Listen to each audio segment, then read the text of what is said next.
The federal and Queensland governments have today really stepped up their efforts to crack down on bikie wars on the Gold Coast. Now, the Gold Coast, of course, is a part of the country that relies so heavily on the tourism dollar. The last thing it needs is this sort of brawling between rival bikie gangs, in particular the Finks and the Bandidos, scaring not only families there but so many tourists as well. And these latest clashes between the rival bikie gangs has apparently also involved some of the toughest bikies from Sydney heading north to bolster the ranks of those bikies fighting for their slice of the action, their patch on a multi-million-dollar drug trade on the Gold Coast. Well, today the federal government, the Justice Minister, has announced that the Australian Crime Commission will partner with a strike force from the Queensland Police to try and tackle this problem. It will give Queensland Police access to the Australian Crime Commission's intelligence database, but also their fairly powerful coercive powers, which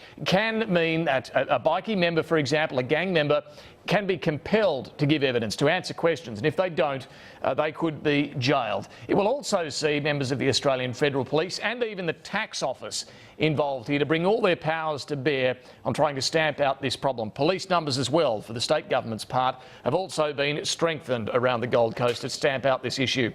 I spoke earlier to the local member for Moncrieff in the Gold Coast, Steve Ciobo, about the extent of the problem and the action that's required.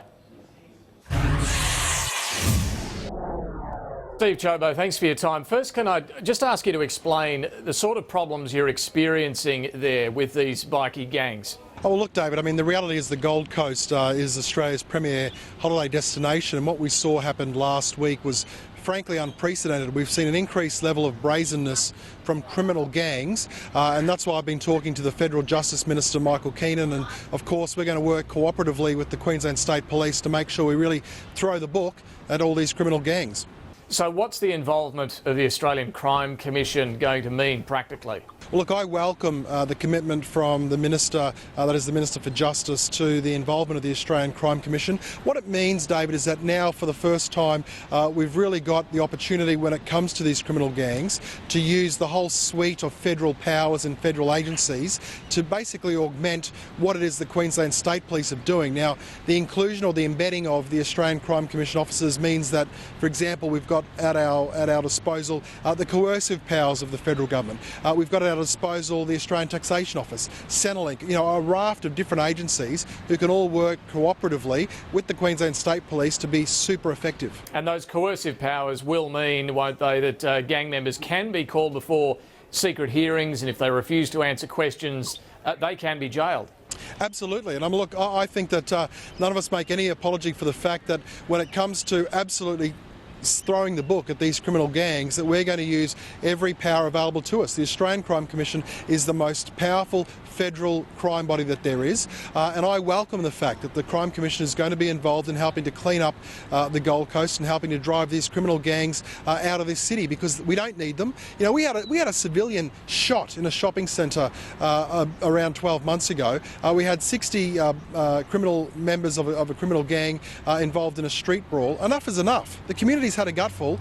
We've all had a gutful, and so I think that people should have things like coercive powers thrown at them if we're going to be effective at stopping this problem.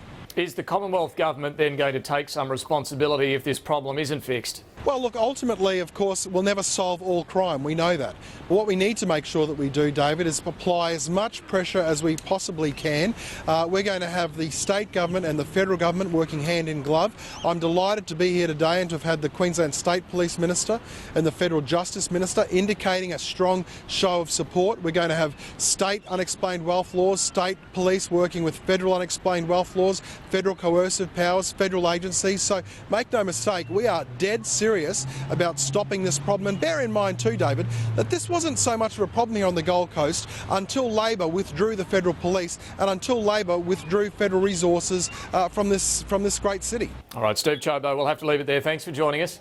Thanks for your interest, mate.